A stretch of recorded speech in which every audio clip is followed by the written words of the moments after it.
this is the 4th or 5th day in a row we've had 34-ish degrees or higher.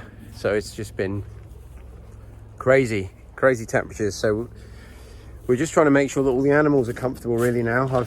I've done a full day at work, and it's now 4 p.m, no, probably nearer 5 p.m. I've just got home and I've got to milk the goats. But as you guys probably know, when I milk the goats, what I do is I tether them all up. But I'm just gonna put some more tethers along the fence line so that I can basically tether them up in the shade. We've got lots of these lovely hornbeam trees here, and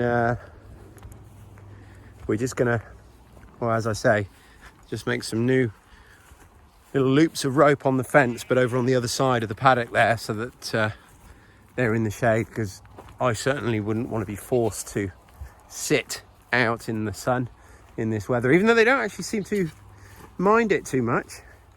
But as you can see, the shade hits the other side of the paddock there, and this is the side where I usually would tie them up. And this is the hottest it's been, I think, of all the days at milking time, or certainly how it feels to me. There, so now these guys are in the shade of these trees, so I'm not forcing them into the sun any more than, you know, they absolutely have to be. I've done the best I can there with an umbrella that we had lying around, but to be perfectly honest, they're only on the stand a few minutes each, and when I'm not milking them, they are spending time out in the sun, so they are okay. So hot, my wife and son are playing in the hose.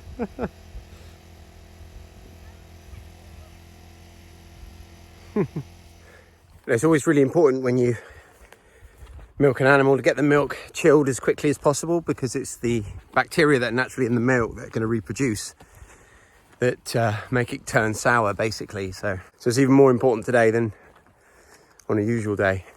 Often I'll go and feed the pigs. As soon as I've finished milking, I'll go and feed the pigs and then put the milk inside. But today we're going to get the milk in straight away, and we're going to process it later. We're just going to get it in the fridge for now and get it chilled.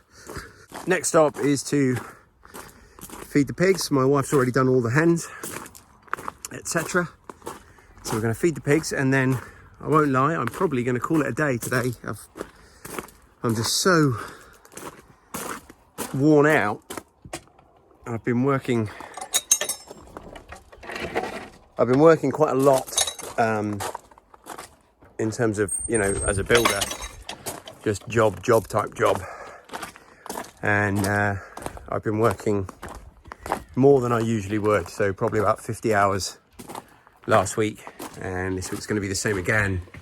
So it just means that really once I get home, I'm doing, you know, you can see by the state of my face, that's mess from building site.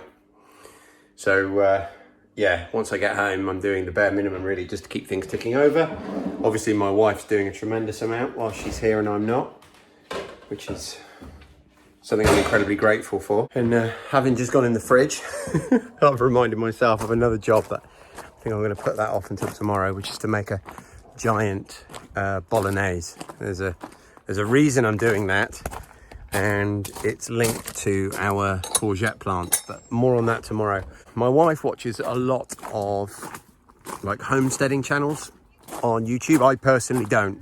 I say I don't. I watch a lot through osmosis from my wife. So she was watching one of those channels last night, and they were talking about just posting more regularly. You know, doing a video every day for a month, trying that, or doing a video every day for a year, you know, depending on what you can do. So in case you're wondering, this is the first video of hopefully posting every day for a month, and then we'll see how that goes. Now obviously it means that while I'm still going to be keeping the content relevant and what have you, but they're going to be more sort of vlogs. So they're going to be more just, you know, what I'm doing, and there's not going to be any less of the sort of the tutorial ones and the instructive ones. Those of you who've followed me for a little while will be familiar that I do a lot of plant identification, foraging based videos, and I do some, you know, how-to videos. I'm still going to be doing them, and the regularity with which I'm going to be making and producing those isn't going to change. So effectively, if you've been a follower for a while of mine and the sort of content that I've already been putting out is the sort of stuff you're after, that's not going anywhere. That's not going to change. But what I am going to do is, on top of that, I'm going to be putting out, we don't know how long for, we'll see how we get on, but for the next little while, we're going to just be putting out daily videos, which is just keeping you guys up with what I'm doing every day, really, which is what this one is. So that I'm not actually doing much homesteading today. You know, today has been a full-on day at work, a physical day at work. I've been building a fire pit for someone. I might try and get some footage of me there showing you what I'm doing, but it's for my brother-in-law, and I've been helping him to, you know, do a lot of building work at his property, and I've been laying concrete blocks, and this heat has been, you know, hot. I don't struggle with the heat, but you know, laying concrete blocks all day when it's 34, 35 degrees outside, it takes its toll. So you know, I'm not doing very much today. So this video is what I am doing. So what we're doing is we you know, I'm doing all my usual stuff with the animals, milking the goats, and we're just trying to make sure that everyone's happy with the heat. Now the pigs, I need to stress less about, because they've got all this shade. They've got this massive woodland here and loads of shade. All this is in the shade of these trees. So I'm less concerned with them being exposed to the sun. But what I do have to make sure is that they've got a wallow, and I've done that. So it's really important that they've got a muddy hole that they can effectively just cover themselves in mud. You see this one, you see down her side, she's got a little bit of mud on her. Not as much as I would have expected actually in this weather, but you can see they've got some muddy wallows, which we make sure they've got, because that is a pig's sunscreen, is the mud. Isn't it, girls? Well, let's get you fed.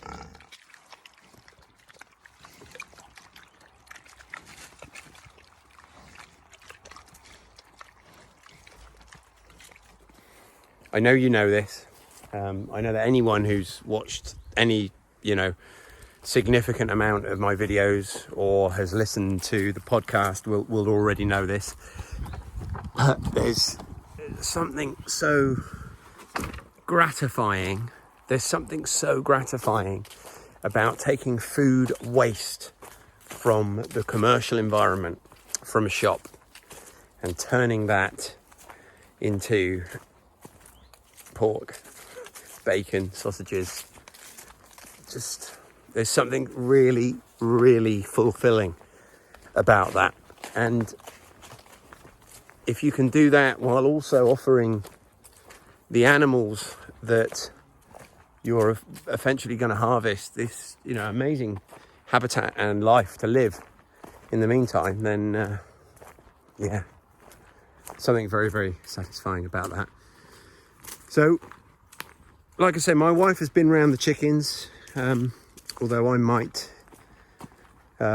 maybe do a swap with her tomorrow and go around the chickens with you guys. I'm going to call it a day for this video, and I'll send another one out tomorrow. And tomorrow I'm actually going to be able to spend a bit more time at the house. I haven't got a full day of work tomorrow, so that's, you know, the big animals checked for the heat, and they're all happy. They've all got water. I don't know where you live, but I know that some of you will be saying, oh, 34 degrees, that's nothing. But here in the UK, that's hot, and it's all about what you're used to and what you're set up for. We don't have air conditioning. We don't know any houses that do. I'm sure there are some, but I don't personally know of anyone that has air conditioning in their house here in the UK. So, you know, our infrastructure is not geared up around that. We get all the weather here in the UK, so we might have weeks on end where it doesn't rise above freezing point, and then we might have weeks on end where it's like this, and then we might have 1 week where we have all the weather, you know, gale force winds, heat, frost, the lot. We really do get it all.